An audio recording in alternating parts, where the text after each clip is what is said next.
Good morning. आप सभी को हमारी तरफ से नमस्ते। हमारी क्लास में हमारी तरफ से नमस्ते। आज हम अपनी क्लास में पढ़ेंगे 22 फरवरी 2026 की करंट अफेयर्स। क्या पढ़ेंगे? 22 फरवरी 2026 की करंट अफेयर्स। तो माह है कौन सा है? फाल्गुन मास। क्या है? फाल्गुन मास। तिथि कौन सी है? शुक्ल पक्ष षष्ठी तिथि। क्या है? शुक्ल पक्ष षष्ठी तिथि। बार कौन सा है? रविवार। क्या है? रविवार। विक्रम संवत 2082, शक संवत 1947। चलिए अब हम करंट अफेयर्स के पहले एक छोटा सा टॉपिक पढ़ते हैं। तो टॉपिक क्या है? विश्व की प्रमुख गुप्तचर संस्थाएं। क्या है? विश्व की प्रमुख गुप्तचर संस्थाएं। तो पहली संस्था क्या है? Central External Intelligence department. क्या है? Central External Intelligence department. कहाँ की है ये संस्था? तो चीन की है। कहाँ की है? चीन देश की। अगली है, दूसरी संस्था है Australian Security and Intelligence Organisation. क्या है? Australian Security and Intelligence Organisation. कहाँ की संस्था है? ऑस्ट्रेलिया की। तो ये संस्था कहाँ की है? ऑस्ट्रेलिया की। कौन सी संस्था है ऑस्ट्रेलिया की? Australian Security and Intelligence Organisation. चीन की कौन सी संस्था है? Central External Intelligence Department. अगली है तीसरी संस्था। क्या है? KGB या GRU। क्या है? KGB या GRU। कहाँ की संस्था है? रूस की। कहाँ की है? रूस की संस्था। कौन सी है? KGB या GRU। अब पढ़ते हैं हम अगली संस्था। अगली है चौथी। कौन सी संस्था है? Bureau of state security. क्या है? Bureau of state security. कहाँ की संस्था है? दक्षिण अफ्रीका की। कहाँ की है? दक्षिण अफ्रीका की। कौन सी संस्था है? Bureau of state security. अब पढ़ते हैं हम अगली संस्था पांचवी। कौन सी है पांचवी संस्था? MI5 military. MILITARY military. INTELLIGENCE intelligence या स्पेशल यूके ब्रांच और जॉइंट इंटेलिजेंस ऑर्गेनाइजेशन। क्या है? MI5 मिलिटेरी इंटेलिजेंस या स्पेशल यूके ब्रांच और जॉइंट इंटेलिजेंस ऑर्गेनाइजेशन। कहाँ की संस्था है? यूनाइटेड किंगडम की। कहाँ की है? यूनाइटेड किंगडम की। अगली संस्था है छठवीं, इंटर सर्विसेज इंटेलिजेंस ISI। क्या है? Inter services intelligence. कहाँ की है? पाकिस्तान की। कौन सी संस्था है? Inter services intelligence ISI।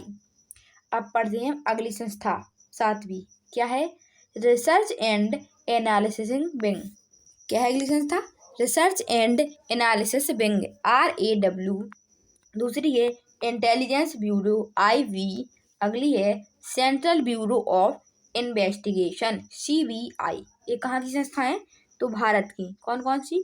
Research and analysis wing RAW। दूसरी है इंटेलिजेंस ब्यूरो IV। तीसरी है central bureau of investigation CBI। कहाँ की है? भारत की। अगली है आठवीं संस्था। क्या है? Central intelligence agency CIA। अगली है federal bureau of investigation FBI। कहाँ की है? संयुक्त राज्य अमेरिका की। कहाँ की है संस्था? संयुक्त राज्य अमेरिका की। कौन सी है? Central intelligence agency CAI। दूसरी है federal bureau of investigation FBI। अब पढ़ते हैं हम अगली संस्था नौवीं। क्या है? मोसाद। क्या है अगली संस्था? मोसाद। कहाँ की है? इजराइल की। कहाँ की है? इजराइल की। कौन सी संस्था? मोसाद। अगली है 10वीं संस्था। क्या है? मुखबरात। क्या है 10वीं संस्था? मुखबरात। कहाँ की संस्था है? मिस्र की। कहाँ की है? मिस्र की। कौन सी संस्था है? मुखबरात। अगली है 11वीं। क्या है? नाइचो। क्या है अगली संस्था? नाइचो। कहाँ की है? जापान की। कहाँ की है संस्था? जापान की। कौन सी संस्था है? नाइचो। अगली है 12वीं संस्था। क्या है? सावाक। क्या है अगली संस्था? सावाक। कहाँ की ये संस्था? ईरान की। कहाँ की है? ईरान की। कौन सी संस्था? सावाक। अगली है 13वीं संस्था, क्या है? अल मुखबरात। क्या है? अल मुखबरात। कहाँ की है संस्था? तो इराक की है। कहाँ की है? इराक की। कौन सी संस्था? अल मुखबरात। अब पढ़ते हैं हम 22 फरवरी 2026 की करंट अफेयर्स। तो प्रश्न नंबर पहला, अंतर्राष्ट्रीय पैरालंपिक समिति IPC ने किन राष्ट्रों पर लगाया गया प्रतिबंध समाप्त किया है, जिससे उनके खिलाड़ी अपने राष्ट्रीय ध्वज के साथ भाग ले सकेंगे? तो अंतर्राष्ट्रीय पैरालंपिक समिति IPC ने रूस और बेलारूस राष्ट्रों पर लगाया गया प्रतिबंध समाप्त किया है, जिससे उनके खिलाड़ी अपने राष्ट्रीय ध्वज के साथ भाग ले सकेंगे। ऑप्शन बी, रूस और बेलारूस सही आंसर। प्रश्न नंबर दूसरा, चर्चित पुस्तक THE the SAGE says WHO who REIMAGINED reminded HINDUISM Hinduism THE the LIFE life LESSON lessons and LEGACY legally of SRI Sri NARAYANE Narayana GURU Guru के लेखक कौन हैं? तो चर्चित पुस्तक the sage who reimagined Hinduism the life lessons and legacy of Sri Narayana Guru के लेखक शशि थरूर हैं। ऑप्शन ए शशि थरूर सही आंसर। प्रश्न नंबर 3, 20 फरवरी 2026 को दिवंगत हुए साहित्यकार मणिशंकर मुखोपाध्याय किस भाषा के साहित्य से संबंधित थे? तो 20 फरवरी 2026 को दिवंगत हुए साहित्यकार मणिशंकर मुखोपाध्याय बांग्ला भाषा के साहित्य से संबंधित थे। ऑप्शन सी बांग्ला सही आंसर। प्रश्न नंबर 4, हाल ही में किस देश के पूर्व राष्ट्रपति यून सुक येओल को आजीवन कारावास की सजा सुनाई गई? तो हाल ही में दक्षिण कोरिया देश के पूर्व राष्ट्रपति यून सुक येओल को आजीवन कारावास की सजा सुनाई गई। ऑप्शन बी दक्षिण कोरिया सही आंसर। प्रश्न नंबर 5, 20 फरवरी 1987 को किन दो राज्यों को पूर्ण राज्य का दर्जा प्रदान किया गया था?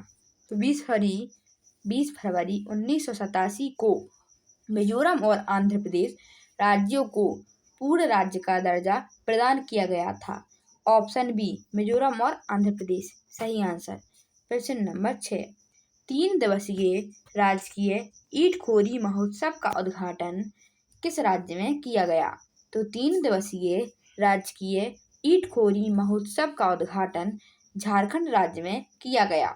ऑप्शन सी झारखंड सही आंसर। प्रश्न number 7, defence DEFENCE defence RESEARCH research AND DEVELOPMENT development ORGANISATION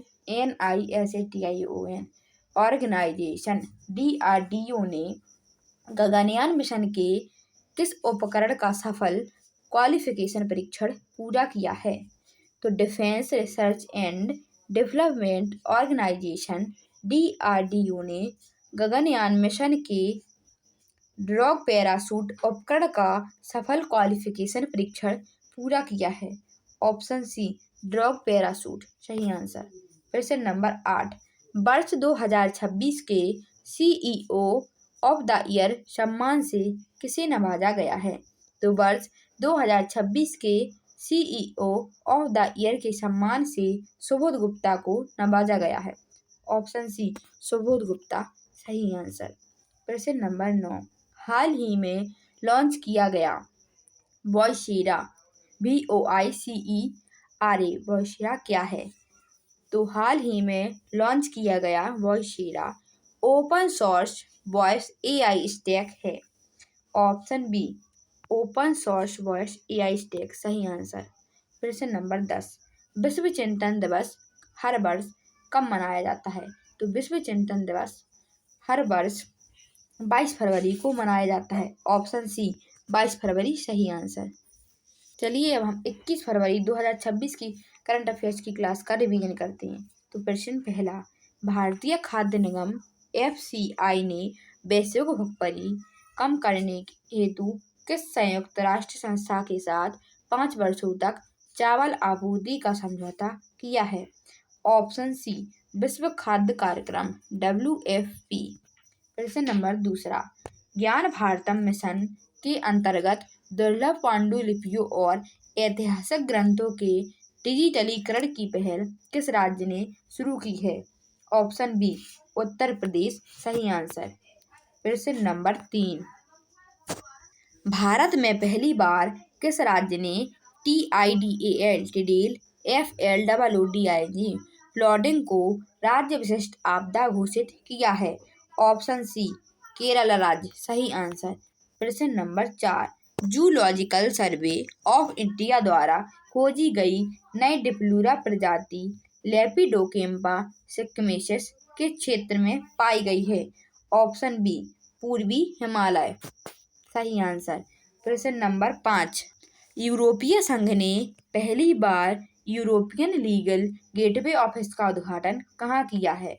option C नई दिल्ली सही आंसर। प्रश्न नंबर 6, एप्स्टीन फाइल प्रकरण में किस देश के सम्राट के भाई को पूर्व प्रिंस एंड्रयू को गिरफ्तार किया गया? Option B Britain. प्रश्न नंबर 7, किन्नर धर्म सम्मेलन में देश की पहली किन्नर शंकराचार्य के रूप में किसे घोषित किया गया? ऑप्शन सी हेमांगी सखी सही आंसर। प्रश्न number 8, BBC Indian sports woman of the year 2026 का खिताब किसे प्राप्त हुआ? ऑप्शन डी स्मृति मंधाना सही आंसर। प्रश्न नंबर 9, अंतर्राष्ट्रीय मातृभाषा दिवस प्रतिवर्ष कब मनाया जाता है? ऑप्शन बी 21 फरवरी सही आंसर। प्रश्न नंबर 10, हाल ही में किस राज्य को नक्सल प्रभावित क्षेत्रों से मुक्त घोषित किया गया है? ऑप्शन सी बिहार सही आंसर। आप सभी से 21 फरवरी 2026 की क्लास में कमेंट बॉक्स में 3 प्रश्न पूछे गए थे। अब हम उनके आंसर देते हैं। तो प्रश्न पहला, हिल्दी मीनारें कहाँ हैं? हिल्दी मीनारें अहमदाबाद गुजरात में है। प्रश्न दूसरा, मदन महल कहाँ है? तो मदन महल जबलपुर मध्य प्रदेश में है। प्रश्न तीसरा, छत्र महल कहाँ है? छत्र महल बूंदी फोर्ट राजस्थान में है। क्वेश्चन ऑफ द डे की सीरीज में आप सभी को इन 3 प्रश्नों के आंसर देने हैं। तो प्रश्न पहला, पिछोला झील कहाँ है? प्रश्न दूसरा, विजय स्तंभ कहाँ है? प्रश्न तीसरा, कनरिया महादेव कहाँ है? ऐसे ही लेटेस्ट वीडियो पाने के लिए चैनल को लाइक सब्सक्राइब एंड शेयर करें। कमेंट बॉक्स में जरूर बताएं कैसी लगी आप सभी को हमारी वीडियो। जय हिंद जय भारत।